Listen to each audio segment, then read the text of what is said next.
The summer of 1991 burned hot across the Balkans, but no flame burned hotter than the one about to engulf a small city on the banks of the Danube River. Vukovar, an unassuming Croatian town of fewer than 50,000 people, was about to become a symbol of defiance and suffering. A place where ordinary men and women would stand against overwhelming force, where streets would turn into trenches, and where the world would be forced to confront the terrifying cost of a nation's birth. To some, it would become Croatia's Stalingrad, a brutal siege defined by courage, sacrifice, and unimaginable tragedy.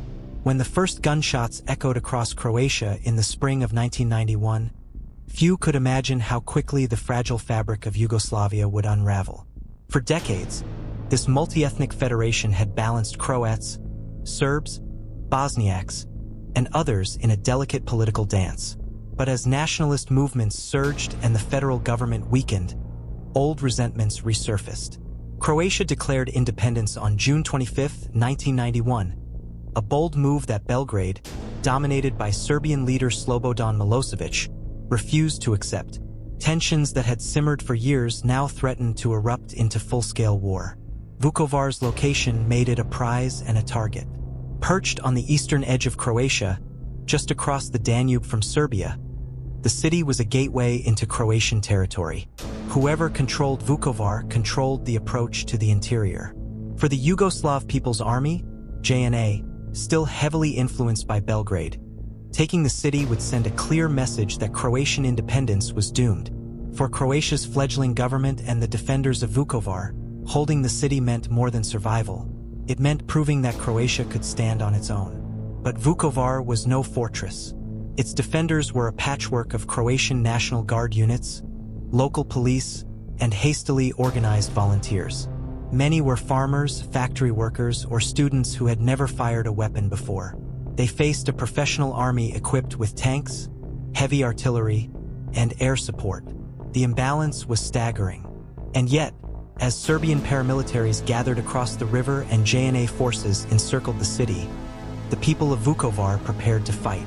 They dug trenches, reinforced basements, and turned apartment blocks into strongholds. They knew they were outgunned, but they refused to surrender. The siege began in late August 1991 with relentless artillery bombardments. Shells rained down on homes, schools, and hospitals. Buildings crumbled into rubble. Streets once filled with children and market stalls became death zones where snipers lurked in shattered windows. The residents of Vukovar, those who chose to stay, found themselves trapped in a nightmare. Water and electricity were cut off. Food grew scarce. Families huddled in basements for days at a time, listening to the thunder of explosions above. Each night, the question was the same. Would the city still stand by morning? Among the defenders were figures who would become legends. There was Blago Zadro, the charismatic commander who inspired his men with unwavering resolve. There were doctors and nurses at the Vukovar hospital, working around the clock with dwindling supplies, performing surgeries by candlelight as shells slammed into the walls. There were ordinary citizens who risked their lives to deliver food, rescue the wounded, or simply keep hope alive. Their courage transformed Vukovar from a strategic objective into a symbol of national resistance. Outside the city, the world watched with growing unease. International reporters captured haunting images. Columns of smoke rising from the skyline, desperate civilians carrying buckets of water through shattered streets, wounded children lying in hospital corridors. Diplomats called for ceasefires, but negotiations repeatedly collapsed. Each failed truce brought new waves of destruction. Yet, despite the overwhelming firepower of the attackers, Vukovar held. Day after day, week after week, the defenders refused to break. By October, the siege had become a test of endurance. The city's defenders numbered barely 2,000, facing an enemy force estimated at more than 30,000. Ammunition was running out. Medical supplies were nearly gone. Hunger gnawed at fighters and civilians alike. But the will to resist burned brighter than ever. Radio transmissions from inside the city carried messages of defiance to the rest of Croatia. Vukovar is still standing. Vukovar will not fall. This defiance carried a heavy cost. Entire neighborhoods were reduced to rubble. Families were separated as some tried to escape through dangerous corridors, only to be captured or killed. The hospital overflowed with wounded soldiers and civilians, its staff struggling to treat injuries with nothing but basic tools. Outside, the JNA tightened its grip, cutting off the last routes of escape. The siege was no longer just a battle for territory. It was a struggle for survival, a contest of will between a fledgling nation and a powerful army determined to crush it. As the autumn rains began to fall, the streets of Vukovar turned to mud and ash. The defenders clung to their positions in ruined buildings, their uniforms tattered, their faces gaunt from hunger. Yet even in the darkest moments, they found ways to fight back. Ambushes on JNA patrols, sniper attacks on advancing tanks, and daring night raids kept the enemy off balance. Each act of resistance was a declaration. Croatia would not be conquered easily. The story of Vukovar was no longer just about a city. It had become a national rallying cry, a symbol of Croatia's fight for independence. Across the country, volunteers begged to join the defense. Radio broadcasts carried the voices of Vukovar's fighters to every Croatian home, stirring both pride and heartbreak. The siege captured the world's attention, forcing journalists and foreign leaders to confront the brutal reality of a war unfolding in the heart of Europe. But even as Vukovar inspired a nation, the clock was ticking. Supplies were gone, reinforcements were delayed, and the enemy was closing in. The defenders knew that without a miracle, the city could not hold forever. Still, they chose to fight on. Their determination would shape not only the outcome of the siege, but the very identity of a new nation struggling to be born. The battle for Vukovar had only just begun. In the weeks to come, the suffering would intensify, the heroism would reach unimaginable heights, and the tragedy would leave scars that Croatia carries to this day. This is the story of a city that refused to fall until the world forced it to stand alone. As the calendar turned to September 1991, Vukovar became the stage of a brutal contest of wills. The Yugoslav People's Army, JNA, now openly siding with Serbian paramilitaries, unleashed its full military weight. Tanks rolled toward the city like a steel tide, their tracks grinding over farmland and rural roads that once carried school buses and harvest wagons. Overhead, artillery units positioned miles away began a relentless shelling campaign that would define the siege. Day after day, night after night, the sky thundered with explosions. What had been a quiet river town of roughly 45,000 people was transformed almost overnight into a shattered labyrinth of rubble and fear. Inside the city, Croatian defenders, many of them barely trained volunteers, dug trenches, fortified basements, and set up sniper nests in half-destroyed apartment blocks. They were a patchwork force of police officers, factory workers, students, and even teenagers, armed with a limited supply of rifles, machine guns, and makeshift explosives. Their commander, Mildekovic, known by the codename Jastreb, Hawk, coordinated defenses with an almost desperate ingenuity. Every street corner became a potential ambush site, every ruined building, a fortress.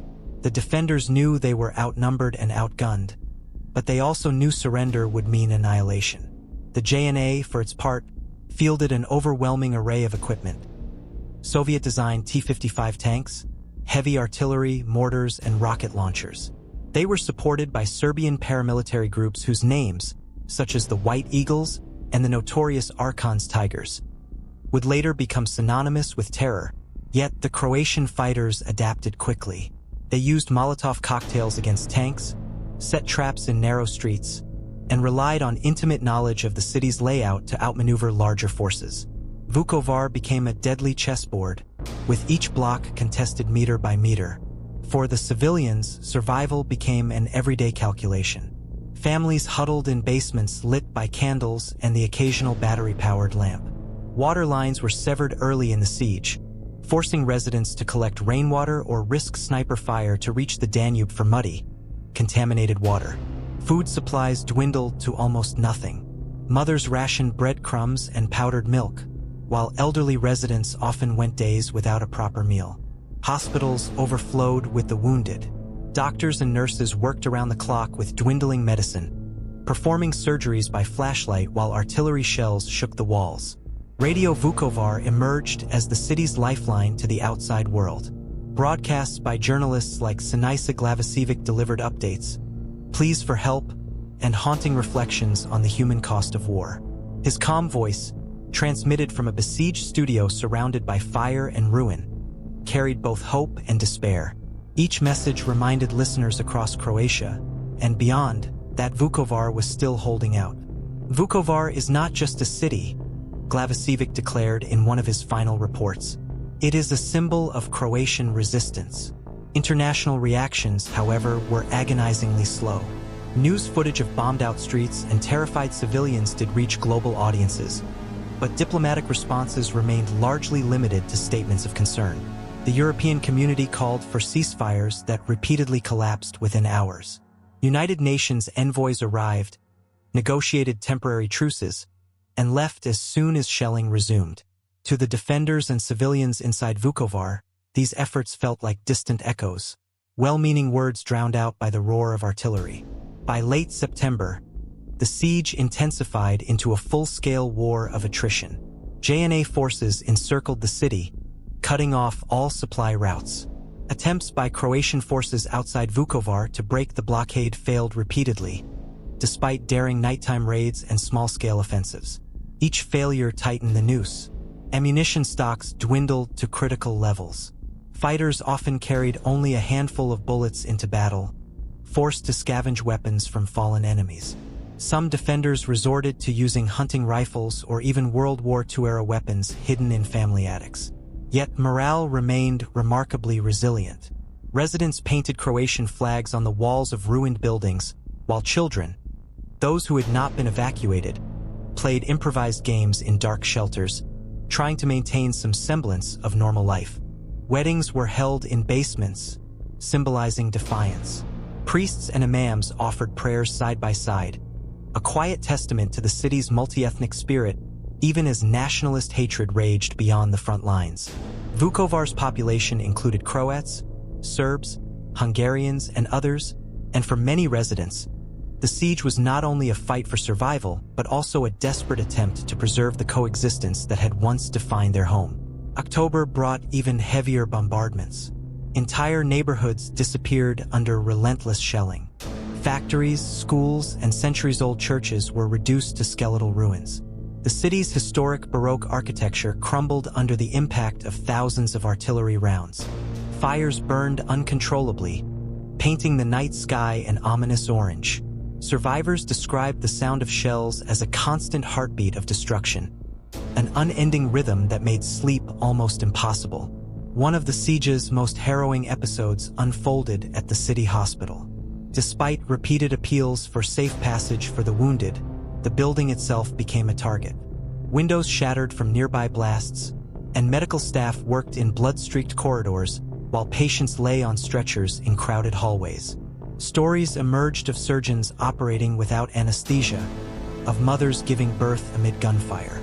International humanitarian organizations attempted to negotiate evacuations, but convoys were frequently shelled or turned back.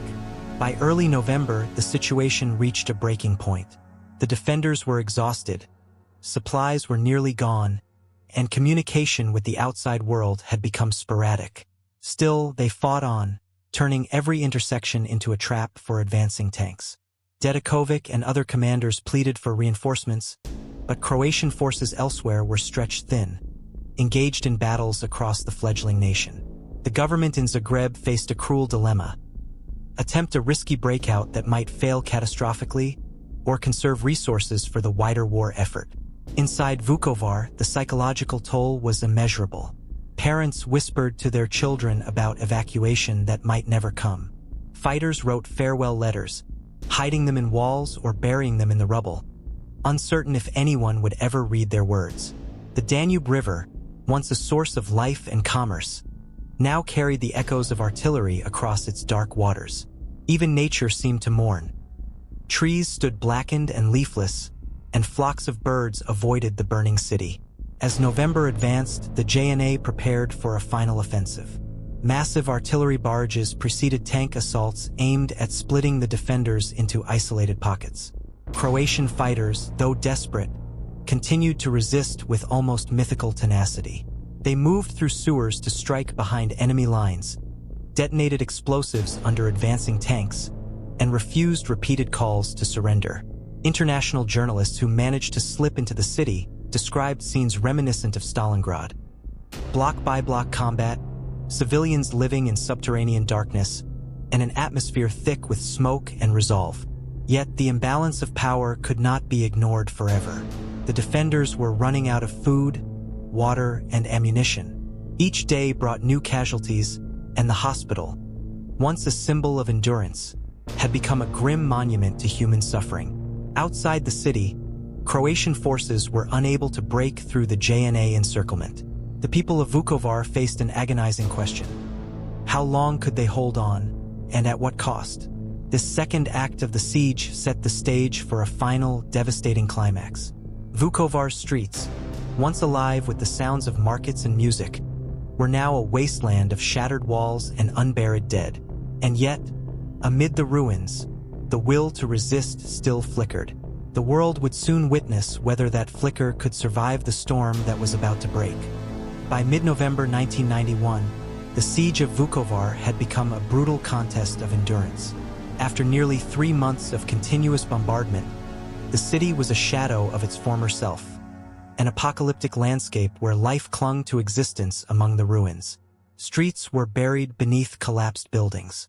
Once vibrant neighborhoods had been flattened into indistinguishable piles of debris. The Danube River, normally a serene boundary between Croatia and Serbia, flowed past a city that seemed to be suspended between life and death. The Yugoslav People's Army, JNA, prepared its final push with cold precision. Tanks and artillery units tightened their grip on the city, advancing meter by meter. For the exhausted Croatian defenders, the prospect of reinforcement had long since evaporated. Communications with the outside world were sporadic at best, and each day brought fewer supplies and more casualties.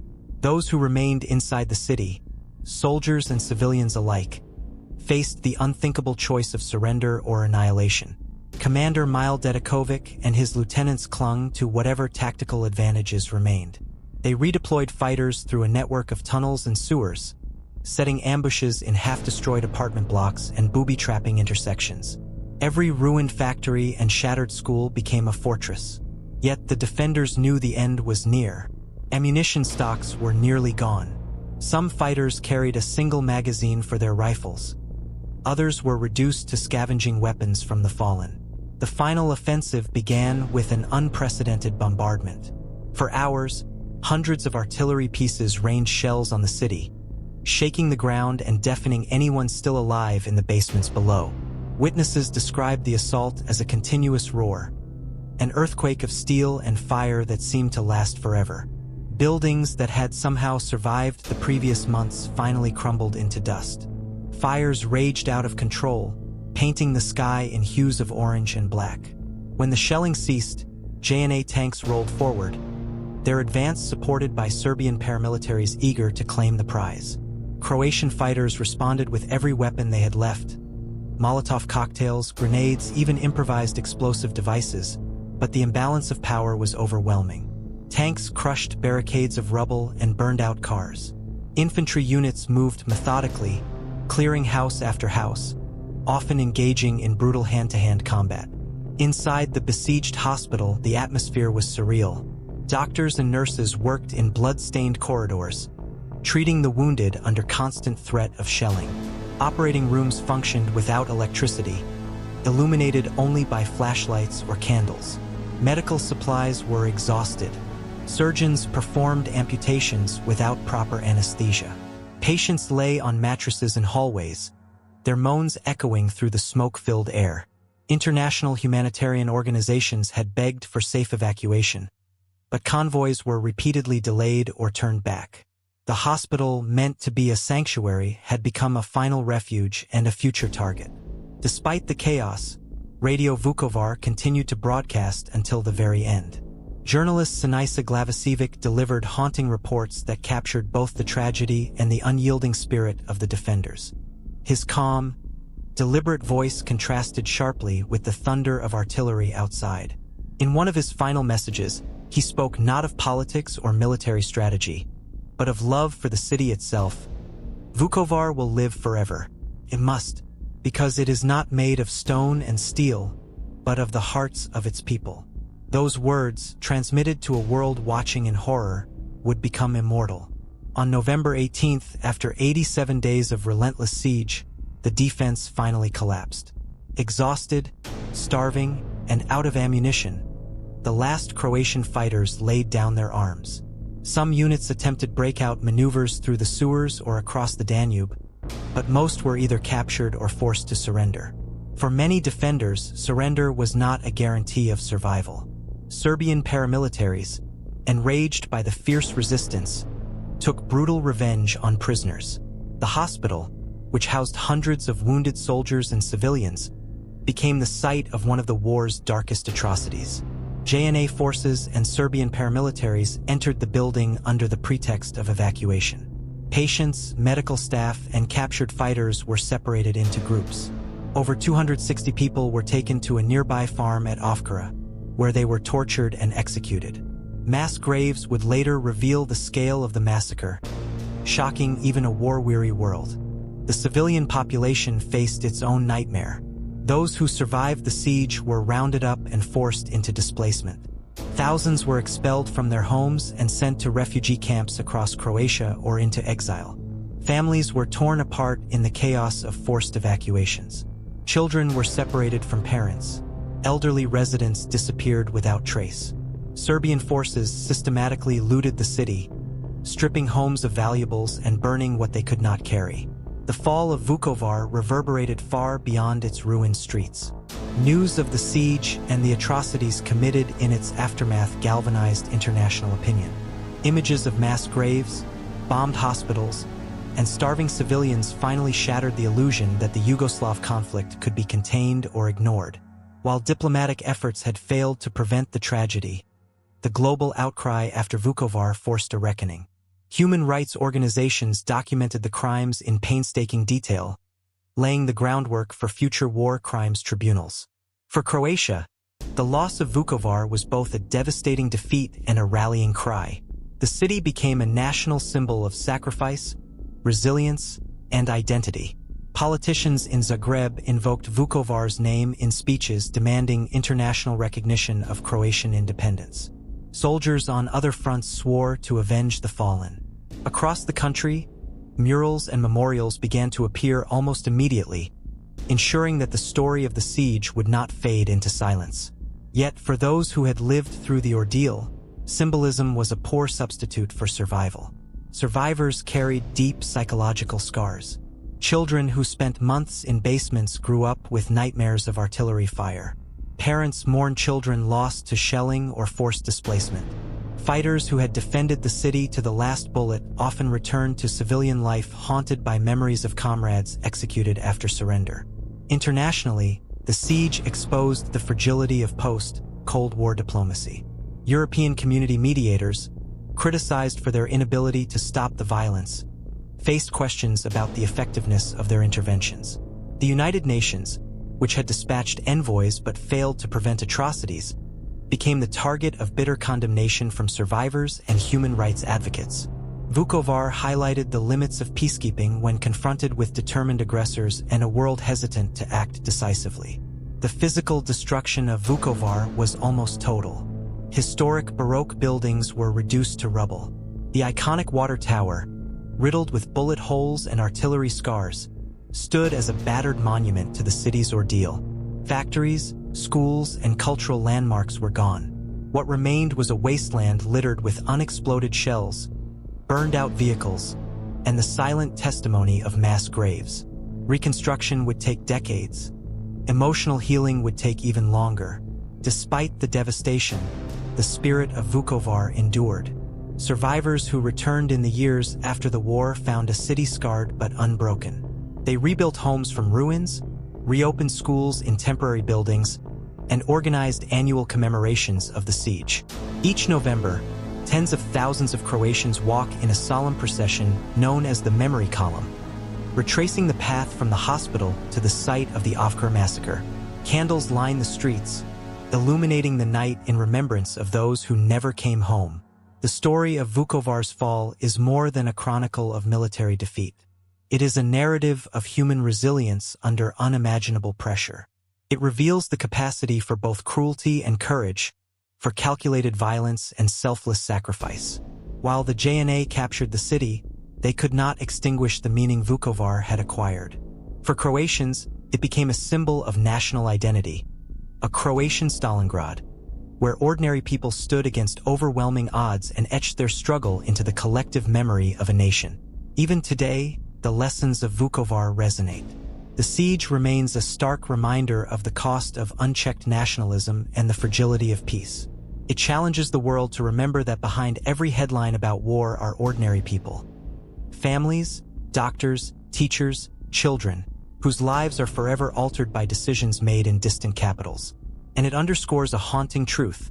The courage to resist may not always lead to victory, but it ensures that a people's story will never be erased. In the ashes of November 1991, Vukovar stood defeated yet defiant. Its streets were silent, its buildings shattered, but its name had become immortal, a warning, a rallying cry, and a testament to the enduring strength of the human spirit. The fall of Vukovar sent shockwaves far beyond the ruined city itself. While Croatian fighters were forced into surrender and civilians were marched into exile, the political and military consequences of the siege rippled across the Balkans and the wider world. What had started as a local confrontation on the banks of the Danube became a defining episode in the breakup of Yugoslavia, reshaping strategies, alliances, and international perceptions of the conflict. For Croatia, the immediate aftermath was a mixture of grief, outrage, and determination.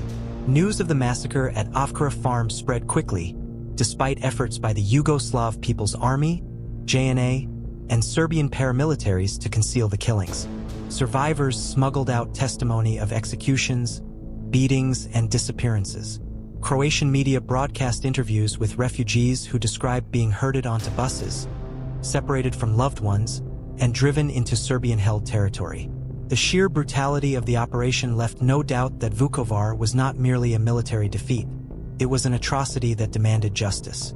President Franjo Tudman's government in Zagreb seized on the tragedy to strengthen Croatia's case for international recognition.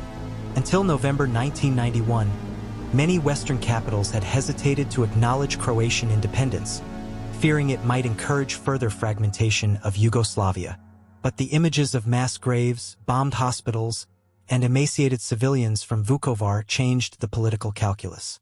Germany, in particular, pushed the European community to move quickly, arguing that the atrocities proved the futility of keeping the federation intact. By January 1992, Croatia had secured widespread recognition as a sovereign state, a diplomatic victory forged in the ruins of Vukovar. Militarily, the siege forced Croatia to rethink its defensive strategy. The fall of the city underscored the limitations of relying on scattered local militias against the heavy armor and artillery of the JNA. Croatian commanders began to prioritize the creation of a centralized army capable of sustaining prolonged engagements. Training programs were expanded, and covert arms shipments were increased, often facilitated by sympathetic governments and diaspora networks. Lessons learned from Vukovar, urban defense tactics, civilian evacuation planning, and counter-artillery measures would shape Croatian operations in later campaigns, including the eventual liberation of occupied territories. The JNA, meanwhile, faced a more complicated outcome. On paper, the capture of Vukovar was a military success. The city, a strategic crossing point on the Danube and a key gateway to eastern Slavonia, had been brought under Serbian control after 87 days of fighting. Yet the victory came at a steep price. The army suffered significant casualties and consumed vast amounts of ammunition and fuel. Internationally, the siege tarnished Serbia's image and deepened its isolation. Instead of a swift, decisive campaign to crush Croatian independence, Belgrade found itself accused of orchestrating war crimes. The very brutality that secured the city also undermined Serbia's political objectives. Inside Serbia, reactions to the victory were mixed. State-controlled media celebrated the fall of Vukovar as proof of Yugoslav military might, and a triumph over what they portrayed as Croatian separatists. Propaganda broadcasts showed triumphant soldiers raising flags over shattered buildings, framing the event as a necessary step to protect ethnic Serbs. But among ordinary Serbs, the scale of destruction shocked many. Stories of atrocities leaked through censorship, sowing unease even among those who initially supported the war. Soldiers returning from the front brought back harrowing accounts of street-to-street combat and the moral toll of fighting in a devastated city. For the international community, Vukovar became a turning point.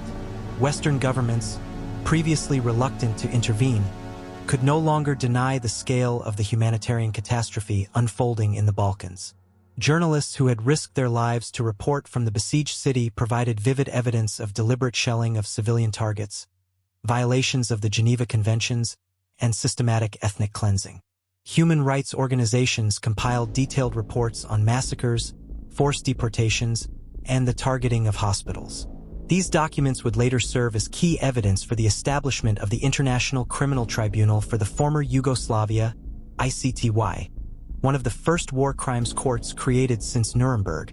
Diplomatic pressure on Belgrade increased sharply. Economic sanctions were discussed in the United Nations, while European leaders debated military embargoes and humanitarian interventions. Although decisive action remained elusive, the outcry over Vukovar set a precedent for future involvement in the region. The siege demonstrated that the Yugoslav wars were not local disputes, to be ignored but conflicts with profound moral and geopolitical implications. Inside Croatia, the human cost of the siege defined a generation.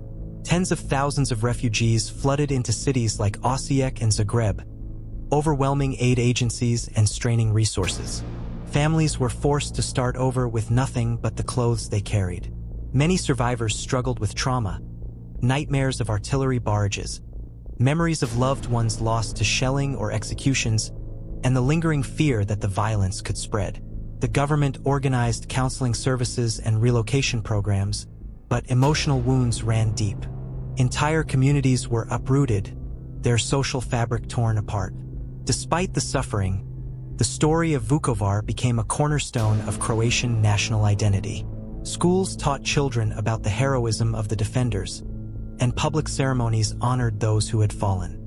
Annual commemorations included candlelit processions retracing the path from the hospital to the Vukovar massacre site, ensuring that the memory of the siege remained alive.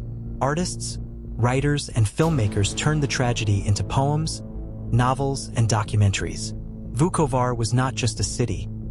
It became a symbol, a testament to sacrifice, resistance, and the high price of independence.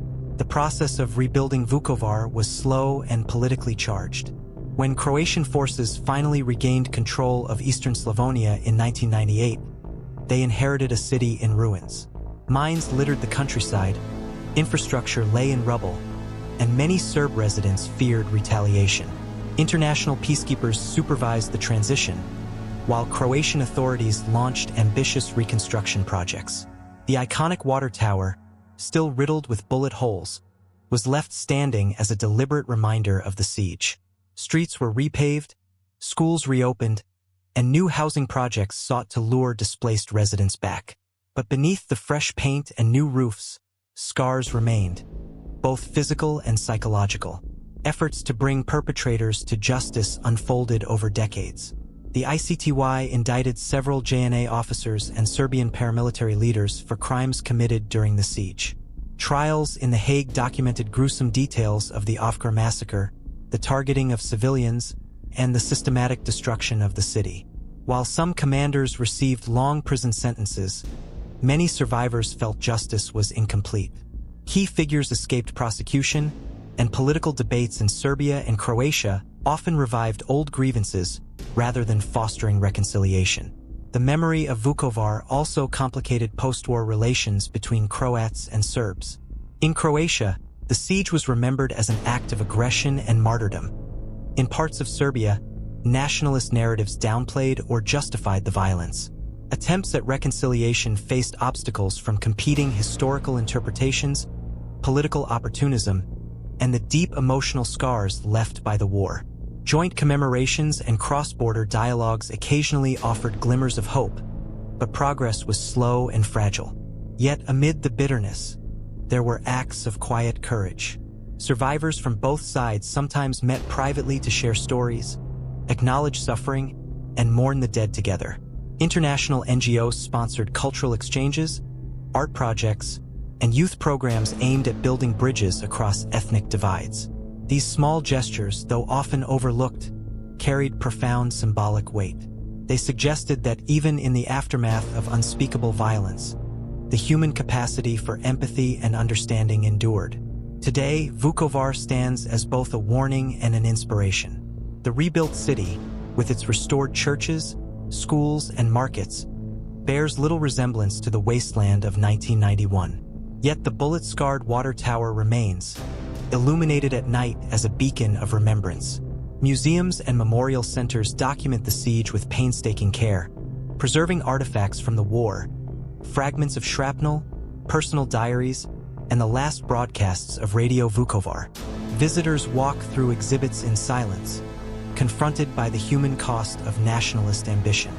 For younger generations, the siege is a history lesson rather than a lived memory. Schools organize trips to Vukovar to teach students about the price of freedom and the dangers of hatred. Survivors give testimony, ensuring that the next generation understands both the horror of war and the resilience of those who endured it. These educational efforts aim not only to preserve history but to prevent its repetition. The legacy of Vukovar continues to shape Croatian politics and identity. Politicians invoke the city in debates over national security, European integration, and relations with Serbia. Annual commemorations remain deeply emotional events, drawing tens of thousands of participants and international dignitaries. Each November, the procession of candles along the Danube serves as a collective vow that the sacrifice of Vukovar will never be forgotten, and that the pursuit of peace must remain a national priority. Internationally, the siege is remembered as one of the first major atrocities of the post-Cold War era, a grim precursor to the massacres in Bosnia and Kosovo. It stands as a case study in the consequences of delayed intervention, the limits of diplomacy, and the enduring need for mechanisms to hold war criminals accountable. Lessons learned in Vukovar informed later humanitarian missions and shaped the evolution of international law, leaving a legacy that extends far beyond Croatia's borders. In the end, Vukovar's tragedy defies simple conclusions. It was a military defeat that became a moral victory, a local battle that transformed international policy, and a wound that continues to challenge efforts at reconciliation. The city's story is a reminder that the past is never truly past, that the choices of leaders, the courage of ordinary people, and the vigilance of the global community remain as vital today as they were in the dark autumn of 1991. From the ashes of destruction, Vukovar rose again, not unscarred, but unbroken. Its very existence is a testament to resilience, a living proof that even in the aftermath of unimaginable suffering, a community can rebuild, remember, and refuse to be defined solely by tragedy. The story of Vukovar does not end with the ceasefire or even with the long-awaited reintegration of the city into Croatia in 1998. Its echoes continue to shape politics, identity, and memory across the Balkans and beyond. To understand the full meaning of Vukovar, one must explore the years after the siege. Years of negotiation, reconstruction, and the ongoing struggle to reconcile a community shattered by war. When the guns finally fell silent in late 1991, Eastern Slavonia remained under Serbian control. For the next 7 years, Vukovar existed in a twilight zone, administered by local Serb authorities and patrolled by United Nations peacekeepers. Croatian refugees waited anxiously in other cities, unsure if they would ever return to their homes. Many who had fled lived in cramped apartments or collective centers, haunted by memories of artillery barrages and the fates of relatives left behind. Those who stayed behind, mostly ethnic Serbs, faced their own uncertainties, fearing revenge or expulsion if Croatia regained the territory. The United Nations Transitional Administration for Eastern Slavonia, Baranja, and Western Sirmium, UNTAS, was established in 1996 to oversee the peaceful reintegration of the region into Croatia.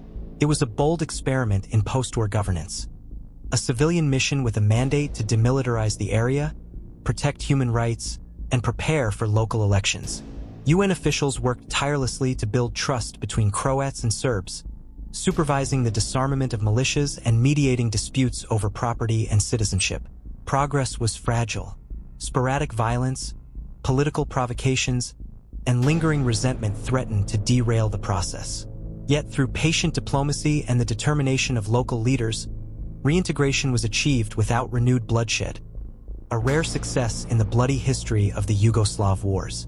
When Croatian police and administrators finally returned to Vukovar in 1998, they found a city scarred both physically and psychologically.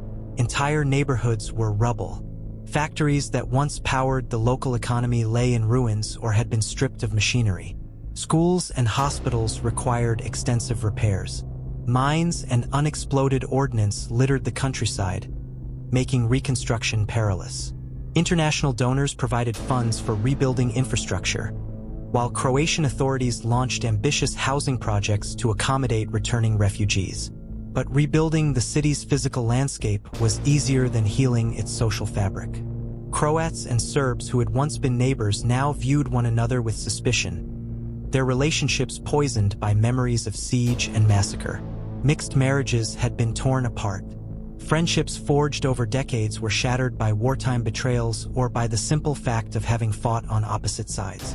Community meetings, school placements, and even shopping trips could trigger tensions. Efforts to promote coexistence were complicated by political parties that exploited ethnic divisions for electoral gain, turning Vukovar into a barometer of Croatia's uneasy post-war reconciliation. Despite these challenges, small acts of courage began to bridge the divide.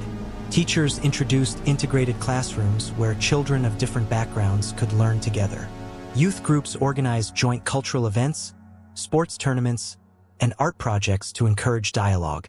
International NGOs supported initiatives such as cross-community memorial services and oral history programs. Survivors from both sides met in private to share their experiences, acknowledging each other's suffering and rejecting the narrative that only one group held the monopoly on pain. These efforts, though often fragile and contested, laid the groundwork for a more inclusive memory of the siege. Central to that memory is the question of justice. The International Criminal Tribunal for the former Yugoslavia, ICTY, indicted several high-ranking officers for crimes committed during the siege and the massacre at Vukovar farm. Trials in The Hague meticulously documented the deliberate targeting of civilians, the shelling of hospitals, and the execution of prisoners. Witnesses recounted nights of terror in makeshift detention centers and the desperate efforts of doctors who continued treating the wounded under constant bombardment. Some perpetrators were convicted and sentenced to long prison terms, but many Croats felt justice remained incomplete. Key figures evaded capture or received lighter sentences than survivors believed appropriate. In Serbia, nationalist politicians often dismissed the tribunal as biased, further complicating efforts to confront the past. The pursuit of justice extended beyond courtrooms. Croatian activists demanded the exhumation of mass graves and the identification of missing persons. Teams of forensic experts worked painstakingly to recover and identify remains, providing closure to families who had waited years for news of their loved ones. Each discovery brought a mixture of relief and renewed grief, underscoring the human cost of the conflict. Annual commemorations in Vukovar feature solemn processions to the memorial cemetery, where thousands of white crosses stand as silent testimony to the lives lost. As the years passed, Vukovar evolved into a symbol of national resilience for Croatia. Politicians invoked the city in speeches about independence, sovereignty, and European integration. School children across the country learned about the hero city, studying accounts of defenders who held out for 87 days against overwhelming odds. Museums and memorial centers displayed artifacts from the siege, fragments of shrapnel, bullet-riddled street signs, and the final broadcasts of Radio Vukovar, whose haunting reports became a lifeline for besieged residents. The iconic water tower, left deliberately unrepaired, stood as a towering reminder of both destruction and endurance. Yet this symbolic power also carried risks. Some critics warned that political leaders used Vukovar's memory to fuel nationalist sentiment or score electoral points. Veterans groups sometimes clashed with government officials over the allocation of reconstruction funds or the pace of war crimes prosecutions. In mixed communities, commemorations could become flashpoints for tension, with competing narratives of victimhood and responsibility. The challenge for Croatia and for Vukovar itself was to honor the past without allowing it to dictate the future. Internationally, the siege remains a cautionary tale. It revealed the dangers of delayed intervention, the devastating impact of indiscriminate artillery warfare, and the difficulty of rebuilding trust after ethnic conflict.